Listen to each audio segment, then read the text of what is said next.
O, di ba? Ang aga-aga pa lang. Napakaganda na ng masisilayan mo. Sana all pagkagising ganito kaganda. Magandang buhay mga mamshi. Ngayon nga ay naisipan ni Aling Maliit na maglakad na naman papunta sa itaas. O, di ba? Nagiging routine niya na talaga yan, yung paglakad-lakad. Exercise na din, kumbaga. Kaya lang, habang lumalaki yung batang ito ay nagiging maarte na. Diyos ko po, may naamoy ko sa niya na mabahong tae. Kaya sabi nga, so baho daw. O, diba? Ang arte, kanino ko ba nagmana? Nung bandang nasa itaas na nga kami, ay may nakita din kaming mga grupo ng mga manok. O, diba? Tuwan-tuwa na naman ng bata. Eto nga pala yung mga pinaglalaroan din ng mga batang ito. Napakalawak ng playground. Bumalik na nga din pala yung mga baka dito sa bakahan namin. Charot. Hindi, yung mga baka dito sa may bodega, bumalik na. Diba? Ang dami na nila. Kaya lang, ang papayat na eh. Dati, ang lalaki niya, natataba. Saglit nga lang kami doon ni Aling Maliit at nagyaya na din siya na umuwi. Dahil rest day ng aming daddy, for the bonding muna ang mag-aama. O, diba? Si Aling Maliit yan, tinuturuan pa niya si daddy niya magpaikot-ikot ng ganyan. Diyos ko po, nakakaloka kayong mag-daddy. Ginawa niyo na naman playground ang bahay ng nanay niyo.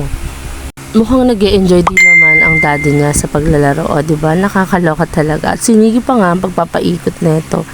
After nga niyan, ay naisipan naman ni Aling Maliit na magpabuhat sa daddy niya para maging superhero daw. O, diba? Sino kayo dyan sa part na yan? Good luck sa'yo, daddy. Napakagaan pa naman yan. O, diba, si Aling Maliit, napakataba talaga ng utak, napakadaming naiisip. Sino ka dyan? Superhero na merong barel? Level up na talaga ang mga isip ng bata ngayon, Diyos ko. Kinahapunan nga ay change outfit na ang Aling Maliit dahil pawis na pawis na. Tatlo naman na sila ngayon na naglalaro, o diba? Nasa loob lang ng bahay pero ginawang playground.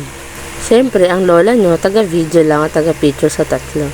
Sana all na lang talaga, nagbabanding. Char! O, diba, after maglaro, sayo-sayo pa itong dalawa lang ito. Diyos ko, nakakaloka. Si Kuya Yami nga ay naisipan mag-tiktok dito sa labas. O, diba, sino ka dyan? Siyempre, hindi na din ako nagpahuli. Sumama na din ako sa tiktok niya. O, diba, banding yun ng magmami. Pasensya na kayo, mukhang kailangan pang pakuluan. Hindi pa malambot eh. Haha. Nung time nga din pala na yan, habang sumasaw si Kuya Yami sa labas, ay naisipan ko naman kay daddy na magpagawa ng mga Christmas decor. DIY angel nga pala yan.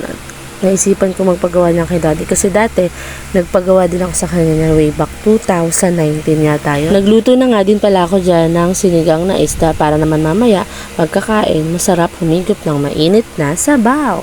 Bago nga pala magsundo dyan si daddy kila Rain at saka kila Riz sa anak ni Kuya Chad ay naisipan niya munang linisan itong Wigo. O, diba? Napakasipag talaga ng daddy ko kaya love na love ko yan. Napakaingat kasi talaga niyan sa gamit. Ganyan yan pagka nang hihiram at saka pag may pinapagamit sa kanya, kailangan daw marunong mag-ingat. Naks, sana all iniingatan. Charot! Kinahaponan nga ay nagaya si Kuya Yami na magmerienda daw kami. O, diba? Sunod sa layo ang mga anak niya. Nakakaloka. Rampa na naman kami gamit ang sasakyang e-bike. Marami pong salamat sa panonood. God bless us always.